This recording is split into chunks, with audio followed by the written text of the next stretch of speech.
Monday edition of PFTPM. It's supposed to be a slow day and a slow week. It's the Monday after the 4th of July weekend, but plenty of things happening in the NFL. And the biggest news came out of nowhere Monday afternoon, the new contract between the Kansas City Chiefs and quarterback Patrick Mahomes. As reported by Adam Schefter of ESPN, the deal runs through 2031. That is one of the longest term deals I have ever seen.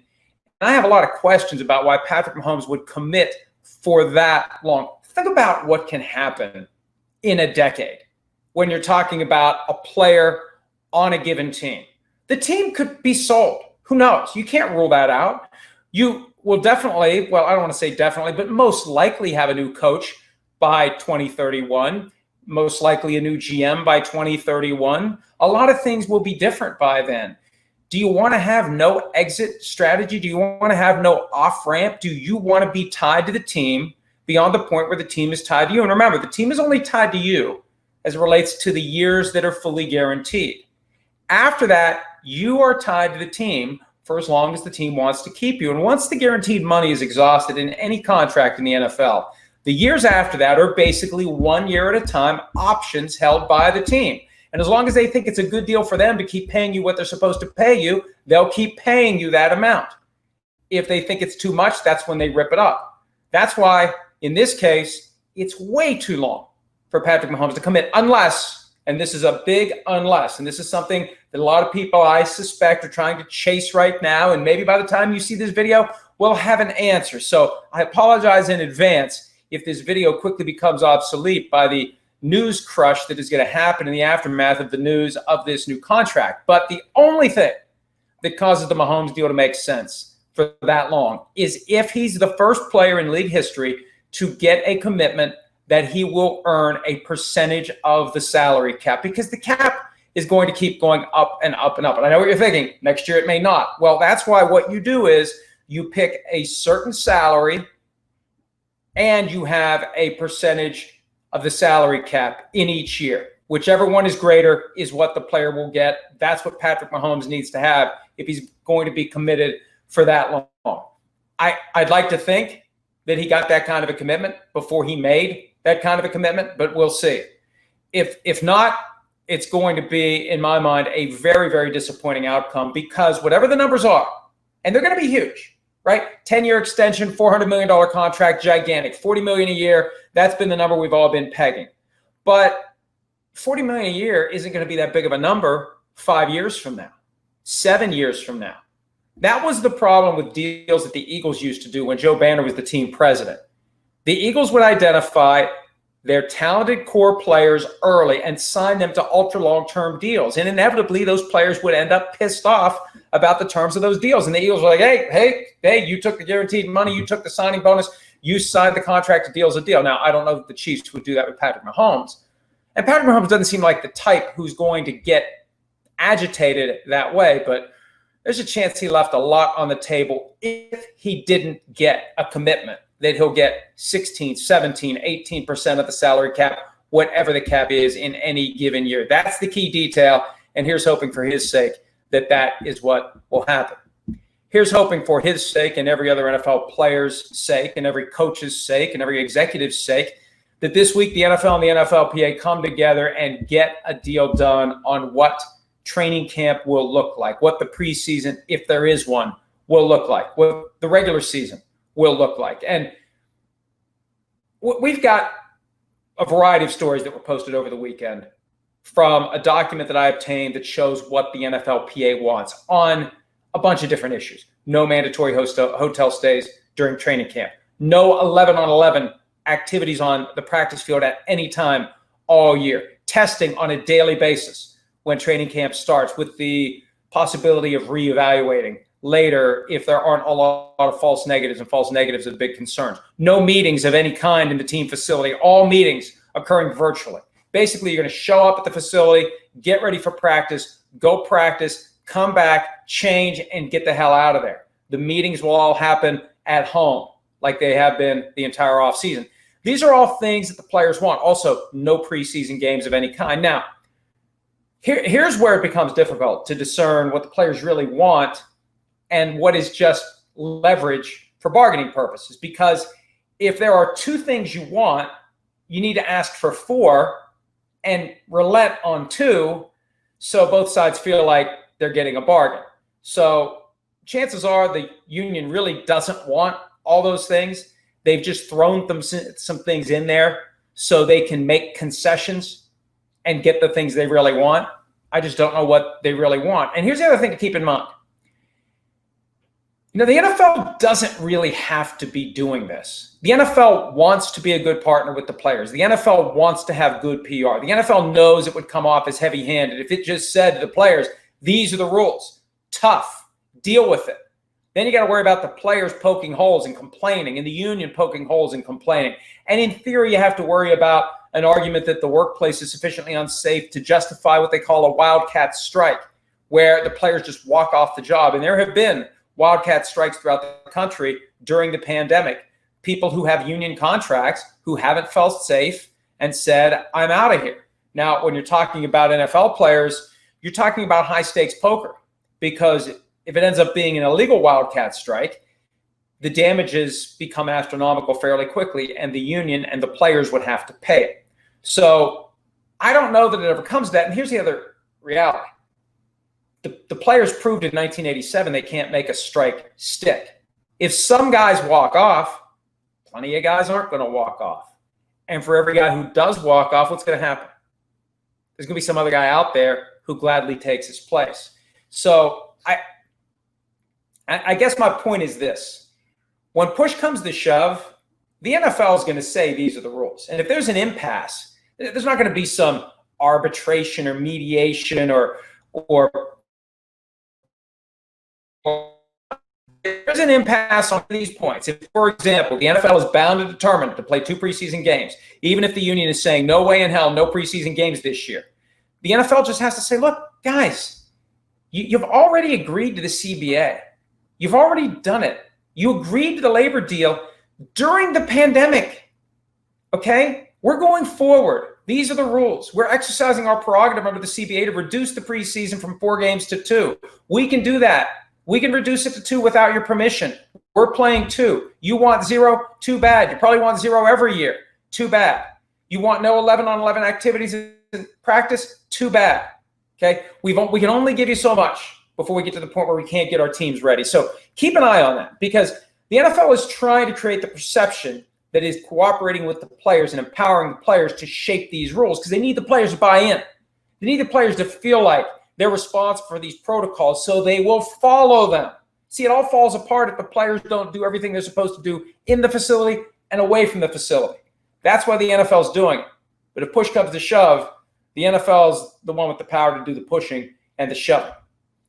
And meanwhile, the coaches and the general managers are completely and totally in the dark. We posted something over the weekend with quotes from unnamed coach and unnamed GM, and obviously it's a sensitive situation. Nobody's going to go on the record with this, but they're upset. They don't know what's going on. What are the rules going to be? The coach said, hey, they just expect us to immediately have a plan for dealing with whatever they tell us the rules are going to be, even if there's no advance notice. We need to have an opportunity to figure out what we're going to do, so we need to know what the rules are as soon as possible. Same thing for the general managers. They need to know what the rules are. Everybody needs to know what the rules are so they can prepare for what is coming. Otherwise, it's going to be potentially chaos for some of these teams. Now, there may be other teams that look at it and say, hey, whatever it is, we'll figure it out. I mean, do you think Bill Belichick is sweating any of this? You tell him on a Friday at noon what the rules are going to be for training camp starting Monday, for example, and by 5 o'clock on Friday, he'll have a binder full of information and strategy and planning, and he'll be ready to go. Whatever the rules are, he'll figure out how to comply, and he'll figure out how to take advantage. Not in a bad way, but he'll find it's like when you play a board game. Remember board games? Anyone? Board games? The rules were on the inside of the cover when you open it up.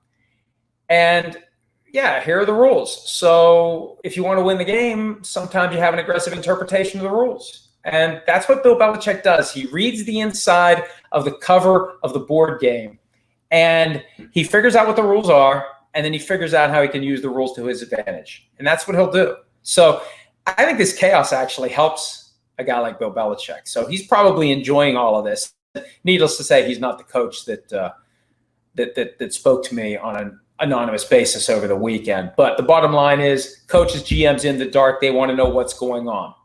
Everyone wants to know what's going to be going on with testing. Testing is such an important aspect of this. And right now, we don't know how good the testing is going to be. Look at what baseball is going through. 3 days to get a result back on a test. It's got to be faster than that if it's going to work in football. And again, the players want testing every day. They want saliva testing. They want testing every day. They're concerned about false negatives. You can't have testing and then let the guy in and then pluck him out if it turns out he was positive. That's not how it works. You got to keep him out until you know that he's negative. And you got to be damn sure it's not a false negative. All it takes is one false negative, one person who slips through the cracks and gets into the facility and gets out onto the field during a practice or during a game. I mean, this is why the players don't want 11-on-11 practice activities, because there is a chance you're going to have somebody out there on the practice field who is positive. Now, it's unavoidable in a game setting, but the key is going to be testing. Efficient, reliable, and plentiful testing. And if you don't have that, that's one of the things that could cause this whole experiment to fall apart. It's a combination of testing and it's a combination of players doing the right things when they aren't at the facility. I'll talk more about that tomorrow. But those are the two key ingredients: testing and responsible action by the players, both in the facility and out of the facility. All right, big story over the weekend. If you were following us at PFT, it just felt like one domino after another was falling. It started on Friday with the stunning announcement by the Washington franchise that they will undertake a thorough review of their name, which quickly became obvious. The name will change, possibly by the start of the 2020 season. And then came the Washington Post interview of Ron Rivera, the coach in Washington, who's made it clear he wants the name to change. He's got a couple of names that he likes. He's working with owner Daniel Snyder. Snyder out of the country, keeping a very tight nucleus of advisors, none of whom work for the team. It feels like he's alienated from the process. But at this point, with FedEx speaking out, with Nike speaking out, with Nike taking all Washington gear off of its website, and now with other companies like Dick's and Target and Walmart not selling any current Washington gear. Now, I thought there would be a run on the stuff containing the name that's about to go away. All the fans of the team that like that name, they want to go snatch that gear up because they want to have it. They want to wear it. They want to continue to represent the team with the name that's going away. It may be harder and harder to find. And anybody that has some, you may want to check eBay, because there may be some jerseys and hats and jackets and stuff bearing that name that is selling for a pretty penny now and into the future once that name changes. And I think the closer the name is to something that honors, as Ron Rivera wants to do, Native Americans, the more relevant the outdated name will be. That's why you can make the argument, you can make a complete break from anything having any relevance to Native Americans, to make that name even more meaningless, make that gear even more meaningless if you have done a hard turn and a 180, and it's something that has nothing to do with Native Americans. And as I've been saying and writing at PFT, I think the National Congress of American Indians and other representative groups need to have a seat at the table. They need to be consulted as to whether or not they even want to continue to be associated with that franchise. It's possible their attitude is, screw you guys, frankly. We've been trying to get you to do the right thing for years. And now, only after you get significant economic pressure from a couple of your sponsors do you decide to move forward. FedEx was founded by Fred Smith. He is one of the minority owners of the Washington franchise. Robert Rothman, Dwight Scharr are the others. Sunday's news, and we broke this as it relates to Smith and Scharr, they have been trying to sell their interest. And this isn't something new. The way that the Post reported it with Scharr and Smith, and they added Rothman to the mix, it creates the impression that it's something recent, that it's something new. My understanding is they've been trying for a while, unsuccessfully, to sell their interest in the team. And the reason they're struggling, you don't have any say. You own a piece of the team, but you've got no power. You've got to defer to Daniel Snyder on everything. And really rich people don't like to be in a position like that. So the people who may be in a position to buy a chunk of the team at a valuation of $3 billion, which means if you've got 5%, well, my math is going to fall apart here quickly. What does that work out to? 1% of $3 billion would be $30 million, right? So 5% would be $150 million. Do you want to write that kind of a check for something that you would have no say over, no power over, and maybe based on everything you've heard about Daniel Snyder, he's just not the kind of guy you want to be doing business with? According to the Post, that's why Shar and Smith and Rothman want out.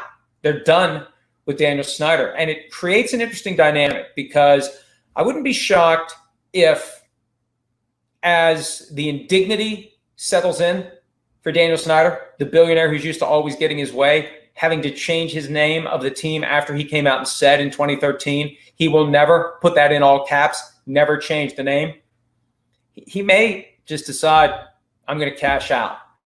Sell it to Jeff Bezos. Sell the 60% he owns and maybe the other 40% that the minority owners hold. Just sell it all to Bezos and let him take the thing over. And I don't think the league would be upset about the guy who runs Amazon being one of their partners as they try to figure out long-term streaming deals. It's one thing to do a deal with Bezos when he's not one of the owners of one of the teams.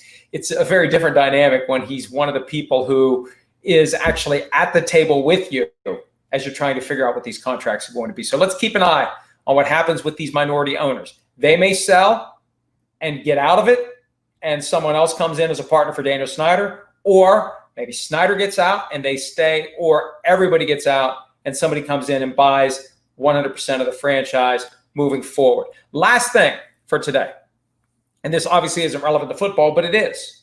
The Cleveland Indians announcement on Friday came out and said they were looking at their name, and on Sunday, manager Terry Francona said the time has come to change the name. Now, look, it's not a slur, so I don't have a problem with Indians. I don't have a problem with Chiefs. It was very easy to say the Washington name has to go because it's a dictionary-defined slur. I think it's more complicated analysis, and it's really up to the teams. And, hey, they want to consult with Native American representative groups. They want to consider their alternatives. For some teams, it's a nice goosing of the brand if you have a new name. Now the Chiefs, I don't, they're at the pinnacle right now. I just wonder if the Indians change their name, at what point the Chiefs just at least have the conversation. And I'm not saying that anyone other than Washington needs to change their name. The Edmonton Eskimos recently decided, after deliberating and thinking about it and consciously wondering whether or not they should change their name, CFL franchise, decided they're keeping their name. Maybe the Indians will ultimately decide to keep their name. Maybe the Chiefs would decide to keep theirs if they at least engage in a conscientious review of whether they should keep it. I just think in this moment, it makes sense to take a step back and recalibrate and reconfigure and reevaluate the name. And maybe you decide it's fine. And that's fine if you do. I got no problem with it. It's not a slur. Now, the headdresses, I think you need to rethink some of that. The misappropriation of the culture, those can be problematic. And also, hey, anyone that has a problem with disrespect to the national anthem when it's done for strategic reasons, the shouting in unison of Chiefs in place of the last word of the national anthem, kind of disrespectful to the anthem. So there are some things that maybe the organization and the fan base should take a closer look at. But that is the decision that's got to be made by the franchises. It's not nearly the no-brainer that the Washington name was. And look how long it took to change the one that was a no-brainer. So an issue that isn't going away because the Indians are looking at their name. I'll be interested to see if the Chiefs end up looking at their name as well. All right.